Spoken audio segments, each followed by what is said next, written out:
Olá, eu sou o professor Diogo Comba, o Diogão da redação de Português e Literatura também. É assim que você me encontra nas redes sociais, professor Diogo Comba. Peço para que você se inscreva no canal, deixe o seu like e ative o sininho. Também comenta aí Quincas Borba, isso vai ajudar bastante.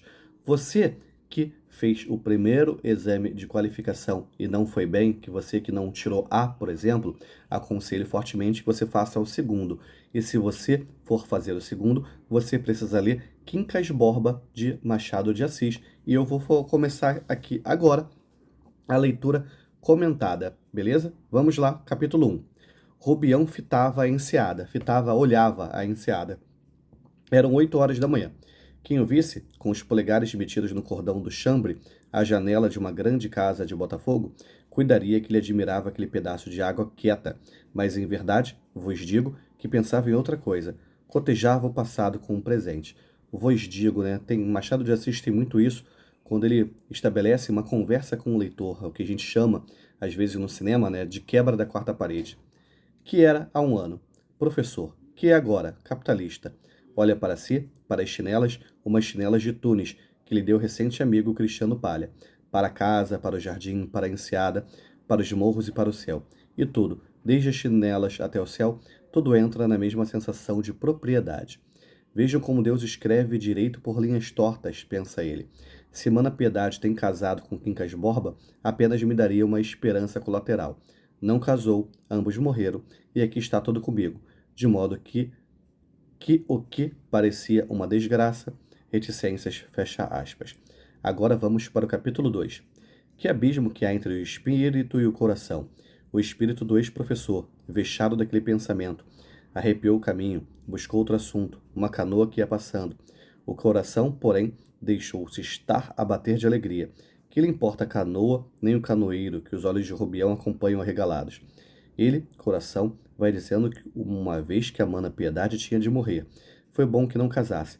Podia vir um filho ou uma filha. Bonita canoa, antes assim. Como obedece bem aos remos do homem. O certo é que eles estão no céu. Vamos agora aqui, ó, para o capítulo 3. Capítulo 3, um pouquinho maior. Você já deve ter reparado, né? Que os capítulos na obra de Machado de Assis não são muito curtos. Durante um tempo, a crítica literária, uma crítica literária superficial, incipiente e que estava equivocada, dizia que isso se devia ao fato de Machado de Assis ser gago, mas não tem nada a ver. Era simplesmente o estilo do Machado de Assis. Capítulos assim mais curtos dão maior velocidade, dinamismo à narrativa. Machado de Assis era um cara muito vendido, era um cara muito lido em seu tempo. Talvez até esse seja um dos motivos. Um criado trouxe o café. Rubião pegou na xícara, enquanto lhe deixava açúcar, e ia disfarçadamente mirando a bandeja, que era de prata lavrada. Prata, ouro, eram os metais que amava de coração, não gostava de bronze, mas o amigo Palha disse-lhe que era matéria de preço, e assim se explica este par de figuras que aqui está na sua sala, um Mefistófeles e um Fausto, uma nota de rodapé. Fausto é o personagem de uma lenda alemã do século XVI. Ele vende sua alma a Mefistófeles, um dos 7 demônios principais, em troca de sabedoria, poder, juventude e prazer. O mito inspirou todas as formas de expressão artística, da literatura à música. Tivesse, porém, de escolher, escolheria a bandeja, primor de argentaria. Argentaria é a arte de fazer coisas com prata. Execução fina e acabada. O criado esperava teso e sério. Era espanhol, e não foi sem resistência que o Rubião o aceitou das mãos de Cristiano. Por mais que lhe dissesse que estava acostumado aos seus crioulos de Minas e não queria línguas estrangeiras em casa, o amigo Palha insistiu, demonstrando-lhe a necessidade de ter criados brancos. Continuando aqui. Rubião, perdão, Rubião cedeu com pena. O seu bom pajem, que ele queria pôr na sala, como um pedaço da província, nem o pôde deixar na cozinha, onde reinava um francês, Jean. Foi degradado a outros serviços. Quincas Borba está muito impaciente? Perguntou Rubião, bebendo o último golo de café e lançando o último olhar à bandeja. Me parece que sim. Lá vou soltá-lo. Não foi. Deixou-se ficar algum tempo a olhar para os móveis. Vendo as pequenas gravuras inglesas que pendiam da parede por cima dos dois bronzes, Rubião pensou na bela Sofia, mulher do Palha. Deu alguns passos e foi sentar-se no puff, ao centro da sala, olhando para longe. Foi ela que me recomendou aqueles 2 quadrinhos, quando andávamos os 3 a ver coisas para comprar. Estava tão bonita, mas o que eu mais gosto dela são os ombros, que vi no baile do coronel. Que ombros, parecem de cera. tão lisos, tão brancos, os braços também, ó, os braços, que bem feitos. Rubião suspirou, cruzou as pernas e bateu com as borlas do chambre sobre os joelhos. Sentia que não era inteiramente feliz, mas sentia também que não estava longe da felicidade completa. Recompunha de cabeça uns modos, uns olhos, uns requebros sem explicação, a não ser esta, que ela o amava, e que o amava muito. Não era velho, ia fazer 41 anos, e rigorosamente parecia menos. Esta observação foi acompanhada de um gesto.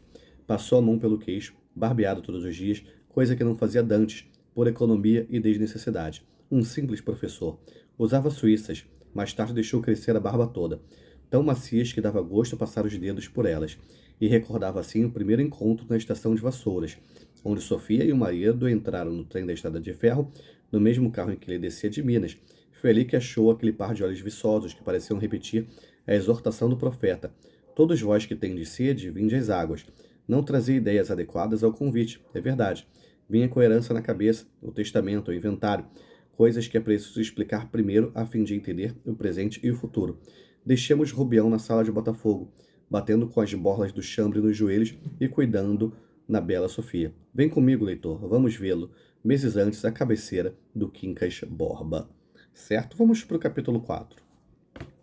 Este Quincas Borba, se acaso me fizeste o favor de ler as memórias póstumas de Brás Cubas, é aquele mesmo náufrago da existência que ali aparece, mendigo, herdeiro inopinado e inventor de uma filosofia.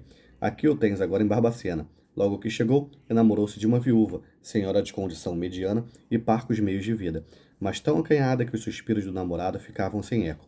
Chamava-se Maria da Piedade. O irmão dela, que é o presente Rubião, fez todo o possível para casá-los. Piedade resistiu, um pleuris a levou. Foi nesse trechozinho de romance que ligou os dois homens. Saberia Rubião que o nosso Quincas Borba trazia aquele grãozinho de sandice que um médico supôs a Charlie? Seguramente não. Tinha-o por homem esquisito. É, todavia, certo que o grãozinho não se desapegou do cérebro de Quincas Borba, nem antes, nem depois da moléstia que lentamente o comeu. Quincas Borba tivera ali alguns parentes, mortos já agora em 1867. O último foi o tio que deixou por herdeiro de seus bens. Rubião ficou sendo o único amigo do filósofo. Regia então uma escola de meninos, que fechou para tratar do enfermo. Antes de professor, meter a ombros algumas empresas que foram a pique, ou seja, empresas essas que faliram. Durou o cargo de enfermeiro mais de 5 meses, perto de 6. Era real o desvelo de Rubião, paciente, risonho, múltiplo, ouvindo as ordens do médico, dando os remédios às horas marcadas, saindo a passeio com o doente, sem esquecer nada, nem o serviço da casa, nem a leitura dos jornais. Logo que chegava a mala da corte ou a de Ouro Preto.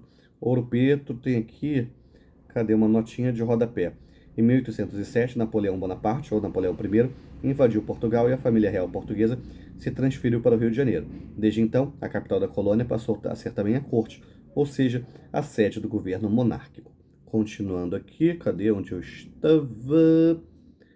Cadê? Caramba. Cadê? O último foi o tio que deixou por herdeiro de seus bens. Rubião ficou sendo o único amigo do filósofo. Regia então uma escola de meninos que fechou para tratar do enfermo. Antes de professor, meter a ombros algumas empresas que faliram. Ah tá. Tu és bom, Rubião, suspirava Quincas Borba. Grande façanha, como se você fosse mal. A opinião extensiva do médico era que a doença de Quincas Borba iria saindo devagar. Um dia, o nosso Rubião, acompanhando o médico até a porta da rua, perguntou-lhe qual era o verdadeiro estado do amigo. Ouviu que estava perdido, completamente perdido, mas que o fosse animando. Para que tornar-lhe a morte mais aflitiva pela certeza? Lá isso não, atalhou Rubião. Para ele, morrer é negócio fácil. Nunca leu um livro que escreveu há anos. Não sei que negócio de filosofia. Não, mas filosofia é uma coisa e morrer de verdade é outra. Adeus. Certo? Enfim, olha só. A gente leu aqui 4 capítulos do livro.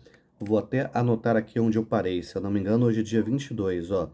No dia 22, o livro é meio, então eu rabisco com caneta e que se escafedece. 22 do 02 de 2024, certo?